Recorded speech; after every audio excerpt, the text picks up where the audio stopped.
Du Père et du Fils et du Saint-Esprit, ainsi soit-il. Nous avons entendu dire dans l'Écriture que les enfants de Dieu ont la liberté des enfants de Dieu, mais qu'il ne faut pas que cette liberté soit un prétexte au péché. Ainsi, quand nous entendons les paroles des uns et des autres, pour nous aider à discerner ce qui est de la vérité du mensonge. Un autre point sera d'entendre dire que nous sommes sauvés par la foi, ce qui est vrai, la foi en notre Seigneur Jésus-Christ, et que par conséquent, nous ne sommes pas sauvés par les œuvres, et que par conséquent, le péché, les péchés que nous pouvons commettre, importe peu du moment que nous avons cette grâce divine de la foi.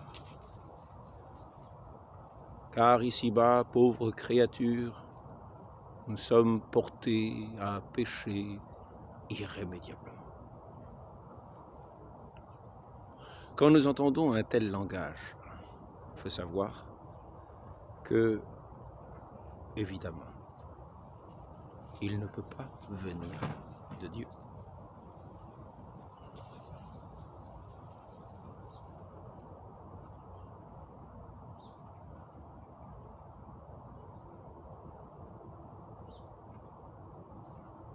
Car enseigner une telle chose serait enseigner que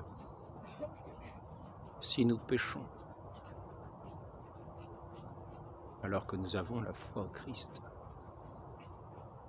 si nous péchons de cette manière que nous enseignons, c'est au nom du Christ. Parce que nous avons foi au Christ, alors nous pouvons nous permettre de pécher. Et cela est de peu d'importance, car nous avons la foi au Christ.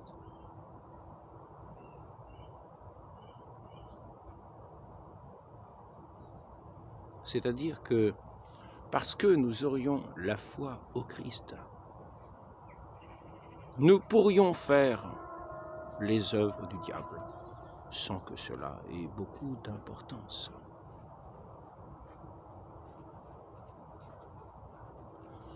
Or, cela nous inclinerait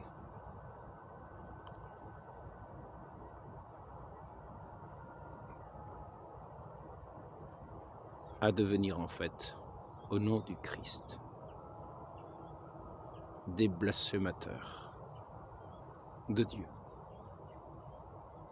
à faire de la religion, de notre foi au Christ, une insulte dans la pratique, une insulte permanente à Dieu, une autorisation quasi permanente à pécher, un blasphème permanent de la part de gens qui passeraient leur temps à dire « Seigneur, Seigneur ». Et le Seigneur pourrait leur dire « Pourquoi m'appelez-vous Seigneur et ne faites-vous pas ce que je vous dis ?» Car si nous réfléchissons bien,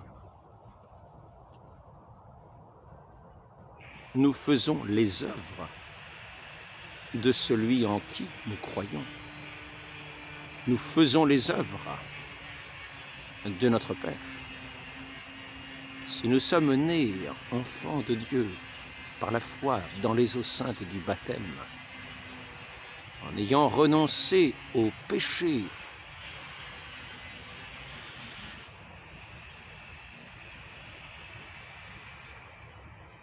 nous étant consacrés dans le baptême comme un temple saint de l'Esprit Saint de Dieu Tout-Puissant pour faire les œuvres du Père. Si nous pensons que parce que nous avons la foi au Christ,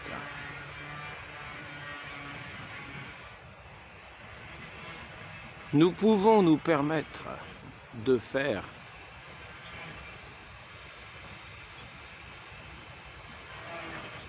les envies de Satan, c'est-à-dire nous détourner de la volonté de Dieu, de sa volonté sainte, de son Esprit Saint qui n'est pas un esprit de péché, mais qui est l'esprit de vérité, qui non seulement nous conduit à la vérité tout entière, mais qui est aussi l'esprit d'amour, l'esprit tout-puissant de Dieu, qui nous donne d'agir par la force de Dieu même, pour garder ces commandements qu'il nous donne.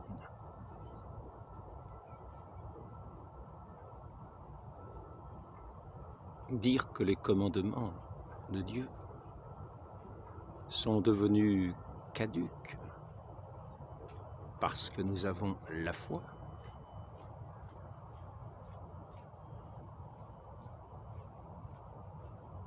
cela voudrait dire que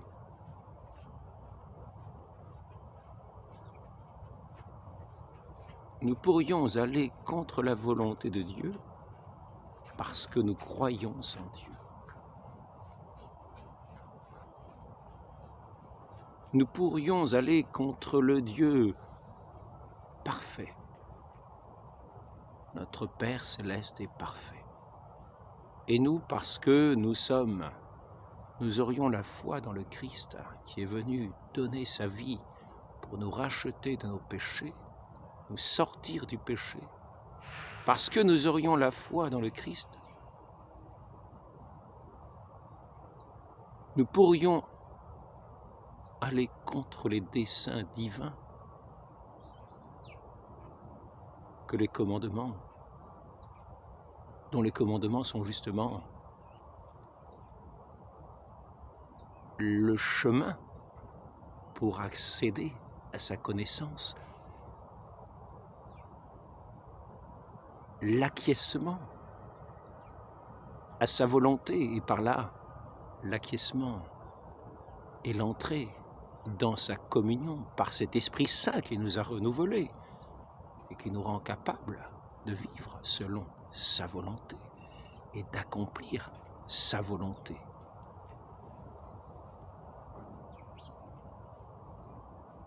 Comment ne pas voir dans cette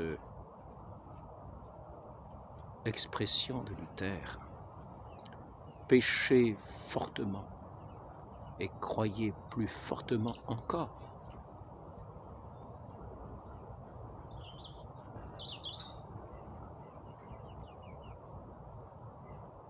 Une invitation au blasphème qui consiste à faire l'œuvre du diable parce que nous aurions la foi au Christ, alors que le Christ est venu pour étendre le règne de Dieu son Père sur cette terre, renouveler, comme je vous l'ai déjà dit, et comme l'Écriture le dit, renouveler la face de la terre, renouveler la création perdue par Satan, qui se détourne, qui contredit toujours la volonté du Père, qui contrefait toujours ses commandements en faisant de nouveau à la façon du monde.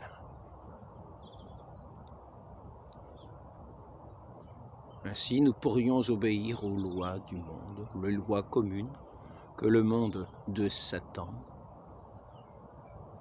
s'applique à bien accomplir, avoir de l'honneur dans le monde, être riche, ne pas supporter les injures, répliquer quand on est injurié, mettre une claque quand on reçoit une gifle, répondre par la colère à ce qui nous semble être des offenses, ne pas pardonner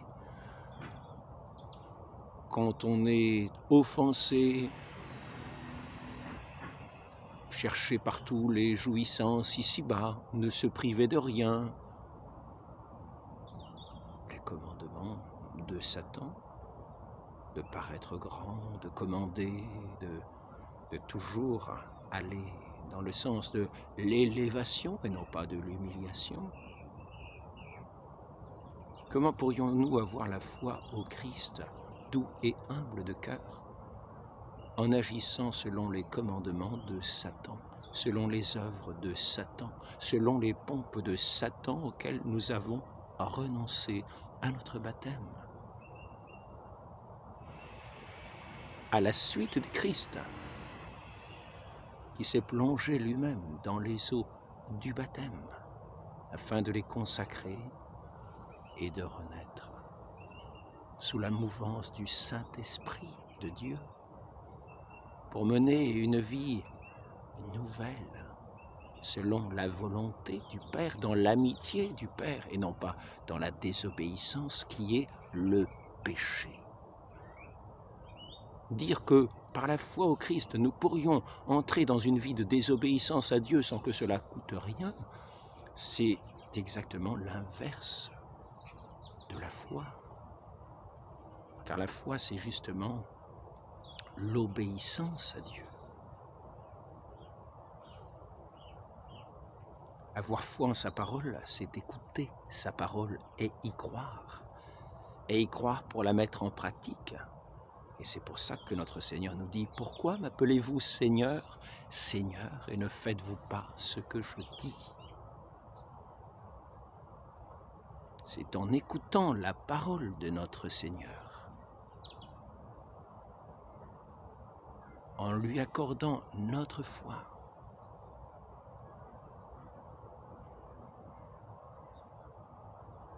que nous recevons la grâce de son Esprit Saint. Celui qui veut parvenir à la vie éternelle doit vivre selon les commandements de Dieu, ainsi qu'il est dit dans l'Évangile selon saint Marc.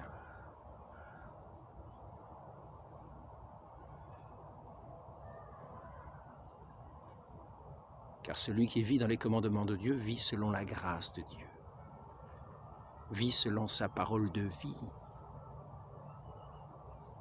Celui qui vit selon le péché a choisi le maître du péché. De celui qui, dès l'origine, s'est détourné de Dieu pour accomplir non pas des œuvres de vie, mais des œuvres de mort. Celui qui n'accorderait pas une grande importance au péché en disant « de toute façon, j'ai la foi au Christ », montre par là qu'il n'aime pas Dieu. Quelle est cette foi dans le Christ? Lui qui n'aime pas le Christ au point de ne pas garder en lui sa parole, ne sait-il pas que celui qui garde la parole du Christ pour l'accomplir devient le temple de Dieu et lui-même promet de venir faire sa demeure en nous?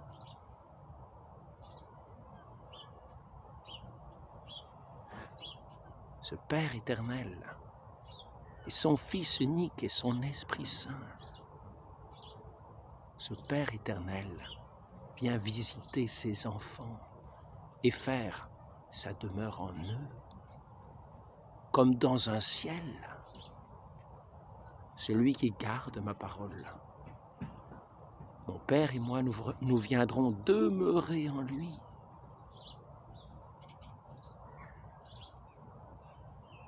Nous sommes le temple du Saint-Esprit, et non pas d'un esprit de péché. Celui qui est conduit par le Saint-Esprit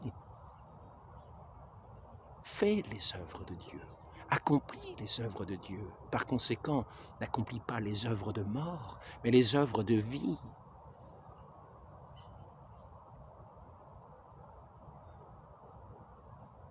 Celui qui a le Christ,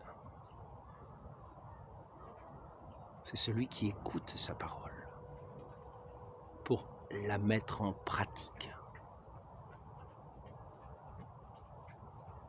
Celui qui écouterait sa parole sans la mettre en pratique montre par là qu'il ne l'écoute pas ou qu'il ne l'aime pas. Comment, par conséquent, quelqu'un qui n'aime pas Dieu peut-il parler de miséricorde en disant que Dieu est bon, il est miséricordieux, il nous accordera son pardon? Lui qui n'a pas en lui la miséricorde, car la miséricorde, c'est le don de Dieu. La miséricorde, c'est l'amour divin lui-même, le Saint-Esprit lui-même. C'est par le Saint-Esprit que nous avons un esprit de miséricorde, non pas pour juger, mais pour aimer le prochain dans sa misère, dans ce qui nous semble être sa misère, pour lui venir en aide, pour lui porter secours, comme un frère, comme un père, comme une mère, comme une sœur, mais surtout comme le Père Céleste vient en aide à ses enfants. Celui qui fait ma volonté, celui-là m'est un frère, une sœur, une mère. Voilà ce que nous enseigne notre Seigneur. Celui qui fait ma volonté, celui qui fait la volonté du Père, la volonté du Fils et la volonté du Père sont une. Mon Père et moi, nous sommes un, nous dit-il. Soyez un comme nous sommes un. Comment pouvez-vous imaginer de dire que parce que vous avez la foi au Christ, vous pouvez vous permettre de pécher, que cela n'est pas grave? Du moment que vous avez la foi au Christ, que vous pouvez l'insulter, le piétiner, le fouler à terre, tous les jours, dans une vie quotidienne, un sel affadi, foulé aux pieds par le monde. Comment cela est-il possible, sinon parce que vous n'appartenez pas à Dieu et que votre Père, c'est celui qui vous dit ces paroles, qui vous invite au péché et vous en donne permission. Croyez bien que si vous appartenez au diable, si vous avez rejeté les vœux de votre baptême de renoncer à Satan et à ses pompes, c'est-à-dire au péché, qui est l'œuvre de mort de Satan,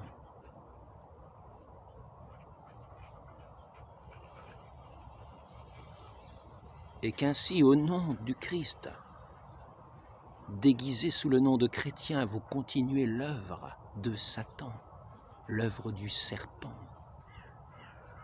pour piquer vos frères, tout en portant le nom de chrétien que vous voulez professer par la bouche en disant « Seigneur, Seigneur ». Votre bouche est un blasphème permanent, une insulte et une offense supplémentaire à Dieu. Celui qui veut prononcer son nom doit avant tout le prononcer dans la sainteté de sa vie, pour la plus grande gloire du Père, pour la plus grande gloire du Fils. C'est en honorant le Fils que l'on honore le Père, en honorant le Fils crucifié qui a donné sa vie pour nous racheter, pour que nous renoncions à ce monde de péché, à Satan et à ses œuvres et à ses pompes, qu'il nous donne sa grâce du Saint-Esprit, afin de nous tirer du péché et de nous amener dans la maison de son Père.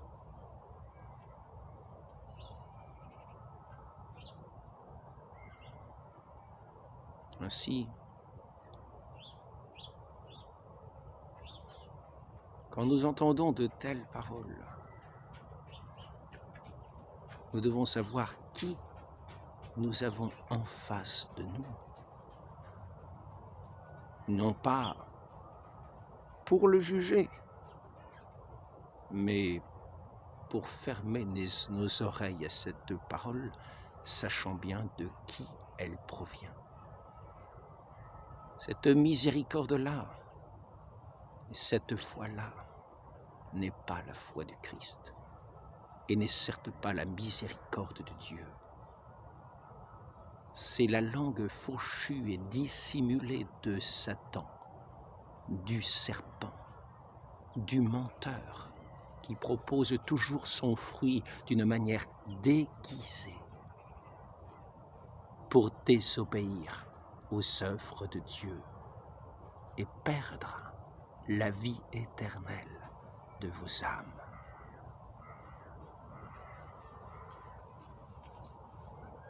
Lorsque nous entendons, lorsque nous voyons ces fumées répandues devant le naseau du serpent ou du dragon, comme vous voulez, sachez voir le dragon.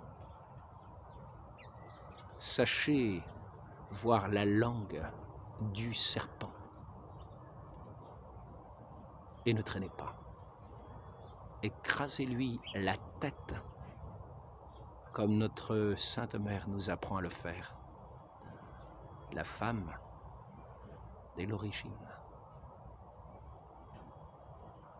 La femme annoncée dès l'origine et sa descendance sont ceux qui écrasent la tête du serpent, c'est-à-dire dans ses mauvais principes, dans ses faux enseignements.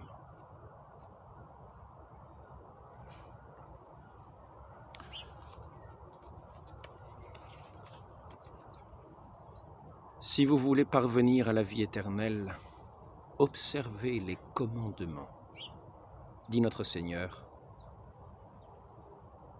à celui qui l'interrogeait pour savoir comment on obtenait la vie éternelle. Est-il dit dans Saint Marc, celui qui commet le péché est du diable, parce que le diable pêche dès le commencement. Quiconque est né de Dieu ne commet pas le péché. Quiconque ne pratique pas la justice n'est pas de Dieu. Première lettre de Saint Jean, chapitre 3. À cela, nous connaissons que nous aimons les enfants de Dieu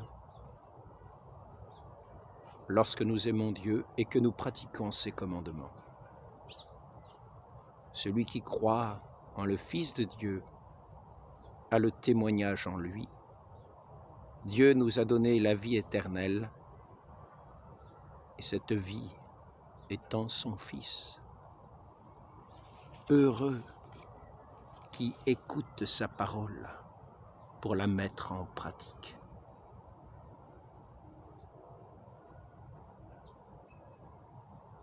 Qu'il en soit ainsi pour nous tous. Ainsi soit-il. Au nom du Père et du Fils et du Saint-Esprit, ainsi soit-il.